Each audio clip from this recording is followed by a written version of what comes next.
Welcome to social post. నేను నిహాల్. ఈ రోజు మనం మార్కెట్ అప్డేట్ కనుక మనం చూసుకున్నట్లయితే మంచి వాలటాలిటీ ఉంది. కొంచెం ఫ్లాట్ గా కొంచెం పాజిటివ్ గానే క్లోజ్ అయిందని చెప్పుకోవచ్చు. ఈ రోజు మన నిఫ్టీ 50 కనుక లెవెల్స్ కనుక మనం చూసుకున్నట్లయితే నిఫ్టీ ఓపెనింగ్ వచ్చేసి మనకి దగ్గర 24,353 దగ్గర ఓపెనింగ్ అనేది అవడం జరిగింది. మనం క్లోజింగ్ కనుక మనం చూసుకున్నట్లయితే దగ్గర 24,364 దగ్గర మనకి క్లోజ్ అవడం జరిగింది.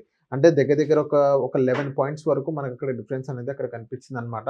సో దీని గురించి మీకు ఒక చార్ట్ చూపిస్తాను. So golden ratio profile indicator లో మనకి నిఫ్టీ పాయింట్స్ ఎలా ఉంది, సో మీకు ఒక సర్కిల్ వేసి మరీ చూపిస్తాను. ఒకసారి ఈ వీడియో ఎండ్ వరకు చూడండి. మా ఛానల్ ని ఫాలో అండ్ సబ్స్క్రైబ్ చేయండి. డే యొక్క trend, price action, range breakout base చేసుకుని ఈ రోజు మార్కెట్ ఎలా ఉంది అనేది చూద్దాము.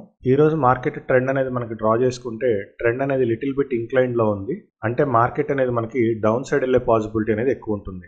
అయితే మనకి గోల్డెన్ రేషియో అనేది కింద సపోర్ట్ గా యాక్ట్ చేస్తుంది. మార్కెట్ ఓపెనింగ్ అనేది కూడా మనకి గోల్డెన్ రేషియో సపోర్ట్ కన్నా కూడా పైన ఓపెన్ అయింది. కాబట్టి కరెక్ట్ గా మనకి గోల్డెన్ రేషియో లైన్ దగ్గర సపోర్ట్ తీసుకొని అక్కడి నుంచి మార్కెట్ అనేది మనకి అప్ ట్రెండ్ లో వెళ్ళింది. ఫర్దర్ గా మనకి ర్యాలీ అవ్వాలి అంటే ఈ సెమీ గోల్డెన్ రేషియో ఎడ్జ్ కూడా మనకి బ్రేక్ అవ్వాలి. ఇది కూడా బ్రేక్ అయి ఉండుంటేనే మనకి ఫర్దర్ గా ర్యాలీ అనేది ఉండుండేది. కానీ ఈ సెమీ గోల్డెన్ రేషియో ఎడ్జ్ దగ్గర మార్కెట్ అనేది 2 టైమ్స్ టెస్ట్ చేసి అక్కడి నుంచి మార్కెట్ అనేది రివర్స్ అయింది. Price action, range breakout base చేసుకుంటే ఈ పింక్ కలర్ లైన్స్ అనేవి నిన్నటి డే యొక్క రేంజ్ బ్రేక్అవుట్ లైన్స్. ఈ రోజు మార్కెట్ అనేది మనకి నిన్నటి డే యొక్క రేంజ్ బ్రేక్అవుట్ కన్నా పైనే ఓపెన్ అయింది.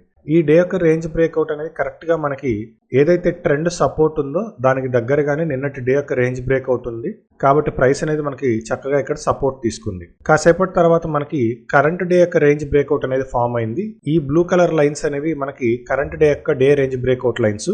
ఇనిషియల్ గా మనకి ప్రైస్ అనేది కరెంట్ డే యొక్క రేంజ్ బ్రేక్అవుట్ నుంచి పైకి వెళ్ళి మళ్ళీ కరెంట్ డే యొక్క రేంజ్ బ్రేక్అవుట్ దగ్గర మార్కెట్ అనేది టెస్ట్ చేసి ఇక్కడ ఒక ఎఫ్విజీ కూడా ఫామ్ చేసి మళ్ళీ ఇక్కడ నుంచి ప్రైస్ అనేది మనకి అప్ ట్రెండ్ లో వెళ్ళింది.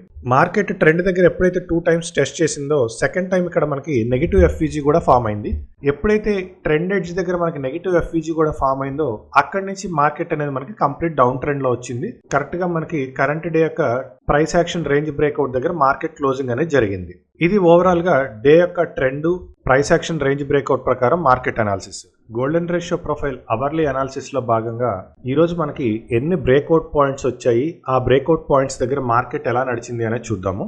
ఇది మనకి ఫస్ట్ బ్రేక్అవుట్ పాయింట్.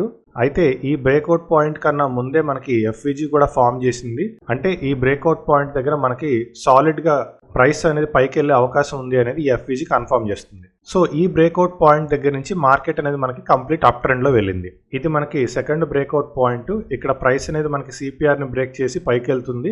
అక్కడ మనకి వాల్యూమ్ కూడా సపోర్ట్ చేసింది. సో ఈ పాయింట్ నుంచి మార్కెట్ అనేది మనకి కంప్లీట్ గా అప్ ట్రెండ్ లో ఉంది. తర్వాత మళ్ళీ మార్కెట్ అనేది మనకి డౌన్ ట్రెండ్ లో వచ్చినప్పటికీ ఏదైతే మనం బ్రేక్అవుట్ పాయింట్ మార్క్ చేసామో ఈ బ్రేక్అవుట్ పాయింట్ దగ్గరే మార్కెట్ అనేది సపోర్ట్ తీసుకుని మళ్ళీ కంప్లీట్ గా అప్ సైడ్ వెళ్ళింది. ఇది మనకి థర్డ్ బ్రేక్అవుట్ పాయింట్. ఈ బ్రేక్అవుట్ పాయింట్ దగ్గర కూడా మనకి ప్రైస్ అనేది సిపిఆర్ ని బ్రేక్ చేసి పైకి వెళ్ళింది. అక్కడ మనకి వాల్యూమ్ కూడా సపోర్ట్ చేసింది. అక్కడ నుంచి మార్కెట్ అనేది మనకి అప్ ట్రెండ్ లో వెళ్ళింది. ఇది మనకి ఫోర్త్ బ్రేక్అవుట్ పాయింట్. ఇక్కడ ప్రైస్ అనేది సిపిఆర్ ని బ్రేక్ చేసి కిందకు వచ్చింది. అక్కడ వాల్యూమ్ సపోర్ట్ చేస్తున్నాయి, ఎఫ్విజీ కూడా సపోర్ట్ చేసింది. ఇక్కడ నుంచి ప్రైస్ అనేది మనకి చాలా స్ట్రాంగ్ మూవ్ అయితే వచ్చింది. ఎందుకంటే ఇక్కడ మనకి బ్రేక్అవుట్ పాయింట్ తో పాటు ఎఫ్విజీ కూడా సపోర్ట్ చేసింది కాబట్టి. తర్వాత మళ్ళీ ఎక్కడ మనకి బ్రేక్అవుట్ పాయింట్ రాలేదు. ఈ పర్టికులర్ సిచ్యువేషన్ లో బ్రేక్అవుట్ పాయింట్ రావాలని ట్రై చేసింది, కానీ ఇక్కడ మనకి వాల్యూమ్స్ అనేది యాక్సెప్ట్ చేయలేదు కాబట్టి ఇక్కడ మళ్ళీ రివర్స్ అయింది.